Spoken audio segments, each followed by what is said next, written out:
కంచి కామకోటి పీఠం వారి శ్రీ చంద్రశేఖరేంద్ర సరస్వతి విశ్వ మహావిద్యాలయం ఇంటర్ మార్క్స్ ఆధారంగా స్కాలర్షిప్తో కూడిన అడ్మిషన్లు.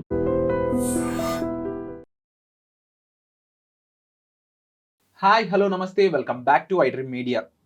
ఫ్యూచర్ మొత్తం కూడా ఎలక్ట్రిక్ వెహికల్సే. కేవలం వెహికల్స్లోనే కాదు, మనం యూజ్ చేసే గ్యాస్కి సంబంధించి కూడా ఇండక్షన్ స్టవ్లే ఇంక వాడాల్సిన పరిస్థితి వస్తుంది. ఇది రియాలిటీ. ఈ రియాలిటీకి మనం అలవాటు పడడం తప్ప వేరే ఆప్షన్ లేదంటుంది మన సెంట్రల్ గవర్నమెంట్.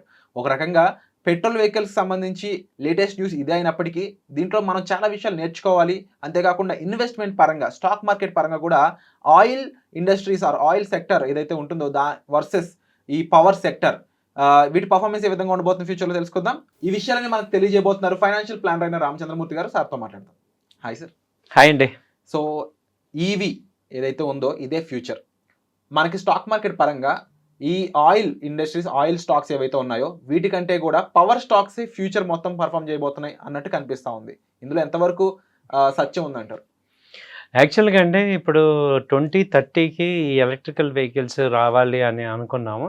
అలాంటిది డొనాల్డ్ ట్రంప్ మూలంగా ఇండియా వాళ్ళందరికీ కూడా ఆయిల్ అంటే ఒక రకమైన ఎవర్షన్ వచ్చి ఈ ఆయిల్ వద్దు మనకి అని ప్రజలకే ఒక చెడు ఒక మంచిలాగా అవుతుంది. లాస్ట్ 2 ఇయర్స్ నుంచి ఈ ట్రంప్ గారిని చూస్తుంటే ఆయన వేసే టారిఫ్లు కానీ, అసలు ఆయన ఎలా అయితే ఎంత హింసిస్తున్నాడంటే అందరినీ కూడా, అమెరికా ఫస్ట్ అని చెప్పి మిగతా 100 కంట్రీస్ని, అలాంటి కంట్రీస్లో ఇండియా కూడా ఉంది. సో మనందరం కూడా యాక్చువల్గా ఎందుకు బాగానే ఉంది కదా అనుకుని ఇప్పుడు దాకా మనం ఈ పవర్కి రాలేదు. కానీ ఇప్పుడు వాళ్ళందరం కూడా ఆలోచిస్తున్నాం ఎందుకు రాకూడదు అంటే, పవర్ వల్ల అసలు పెట్రోల్ లేకపోతే మనకు ఖర్చే ఉండదు. కాబట్టి అలాంటి సిచ్యుయేషన్ మనం ఆల్రెడీ మన చేతిలో ఉన్నప్పుడు ఎందుకు వాడుకోవద్దు అని. అయితే ఇప్పుడు ఏంటంటే సడన్గా షిఫ్ట్ అయితే అక్కడ మ్యానుఫ్యాక్చరింగ్ కానీ ప్రొడక్షన్ కానీ అంత లేదు. కాబట్టి టైం టేకింగ్ అవుతుంది. కానీ లేకపోతే ఇప్పుడు గవర్నమెంట్ ఫెసిలిటీస్ అన్నీ కూడా ఇటు పవర్కి, ఎలక్ట్రికల్ వెహికల్స్కే షిఫ్ట్ అవుతున్నాం. సో రాబోయే రోజుల్లో కంపల్సరీ అవ్వాల్సిన అవసరం ఉంది. ఎందుకంటే ఇండియాకి మేజర్ థ్రెట్ ఏంటంటే ఈ crude oil import, gold import. ఈ గోల్డ్ 800 టన్స్, క్రూడ్ ఆయిల్ వచ్చి $24,000 బిలియన్ ఎవ్రీ డే అవుతుంది. సో ఇలాంటి సిచ్యుయేషన్లో ఏంటంటే క్రూడ్ ఆయిల్ కనుక మనం దిగుమతిని తగ్గించుకోగలిగితే మనం ఆటోమేటిక్గా ఎక్స్పోర్ట్స్ మనకి చాలా స్ట్రాంగ్ ఉన్నాయి. సో మనం ఇంకా స్ట్రాంగ్ కంట్రీ అవుతాం అనేది అనిపిస్తుంది. ఇవాళ ఒక 5 ఏళ్ల క్రితం వరకు కూడా రిలయన్స్ వీళ్ళందరూ ఆపారు.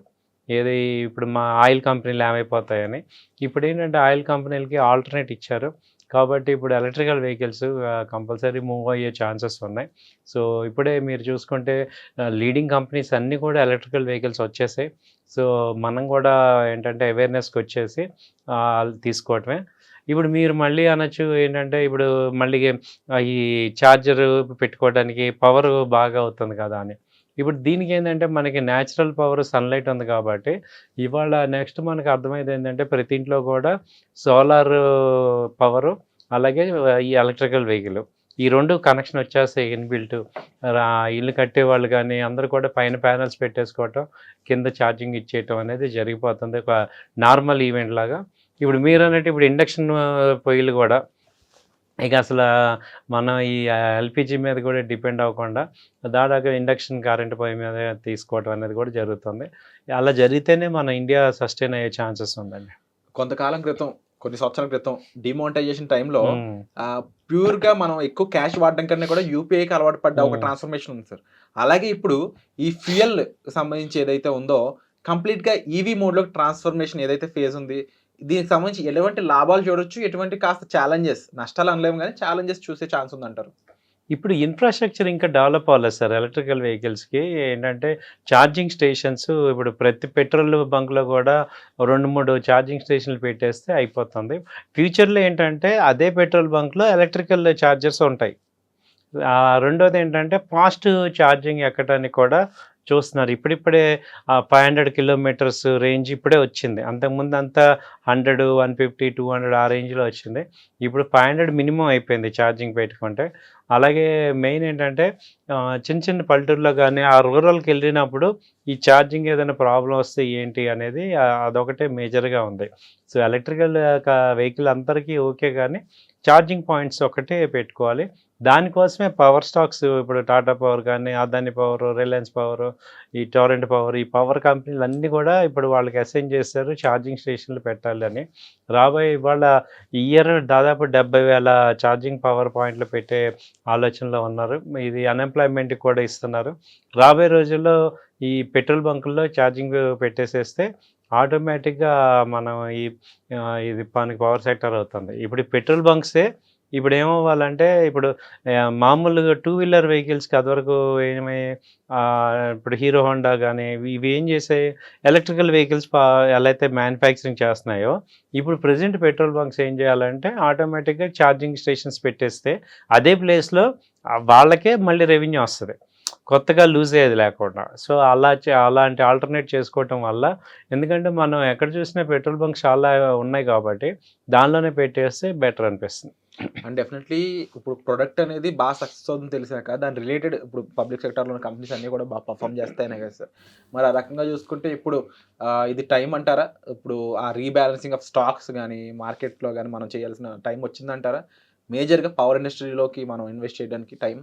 పవర్ కానీ, ఎలక్ట్రికల్ బ్యాటరీస్ కానీ, బ్యాటరీ ఇండస్ట్రీ కానీ, పవర్ ఇండస్ట్రీ, అలాగే ఆటోమొబైల్ ఇండస్ట్రీ వీళ్ళందరికీ కూడా మంచి గ్రోత్ ఉంది. ఎందుకంటే ఇవాళ ఎలక్ట్రికల్ వెహికల్ వల్ల మెయింటెనెన్స్ ఛార్జ్ చాలా తగ్గుతుంది కాబట్టి ఒకసారి అది టేస్ట్ అలవాటయ్యి ఆ ఫెసిలిటీస్ కనుక వస్తే మాత్రం ఎవరం కూడా అందరం షిఫ్ట్ అవ్వడానికి ఈజీగానే ఉంటాం. సో కాబట్టి ఇవన్నీ కూడా లాంగ్ టర్మ్‌లో బాగుంటాయి. సో ఈవెన్ మన ఒకసారి ఏంటంటే ఇంకా మన ఇండియన్స్ ఏంటంటే లేట్‌గా రియలైజ్ అవుతారు. ఒకసారి రియలైజ్ అయితే మాత్రం ఇక వితిన్ చాలా ఫాస్ట్‌గా ఇంప్లిమెంట్ చేస్తాం. True sir. అండ్ డెఫినెట్లీ మీరు చెప్పిన విధంగా ఇక్కడ ఇన్వెస్ట్మెంట్ కూడా స్కోప్ ఉంది పవర్ సెక్టార్లో మరీ ముఖ్యంగా. అండ్ అది బ్యాటరీస్ వైజ్, ఇది సోలార్ రిలేటెడ్ ఇండస్ట్రీస్.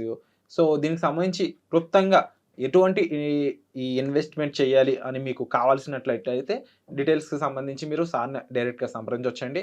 అండ్ అలాగే కామెంట్ సెక్షన్లో మీ ఒపీనియన్ కూడా మెన్షన్ చేయండి, మీకున్న రిక్వైర్మెంట్ ఏంటి అనేది. అండ్ వచ్చే ఎపిసోడ్లో మళ్ళీ కలుద్దాం guys. Thank you so much sir. Thank you అండి. And for more videos, Please subscribe to iDream channel. Subscribe to iDream Media. Please subscribe to iDream. Please subscribe to iDream. Please subscribe iDream. And please subscribe to iDream. For more videos, subscribe to iDream. please like, share and subscribe to the channel. Congratulations, iDream. Subscribe to iDream. Subscribe to iDream. So subscribe to iDream Media. iDream ki iDream team andarki huge congratulations. Please subscribe iDream Media. Please subscribe to iDream. Subscribe iDream. Please subscribe to iDream. iDream అంటే నా కళల ఛానల్ను subscribe చేసుకున్న నోరు తిరుగుతలేదు, మీరైతే గంట గుర్తు కొట్టండి. For more such videos, please subscribe to iDream. Subscribe to iDream. Please subscribe to iDream. Please subscribe iDream Media. Please do subscribe to iDream. Please subscribe to iDream Media. For best entertainment and information, please subscribe iDream. And don't forget to subscribe to iDream.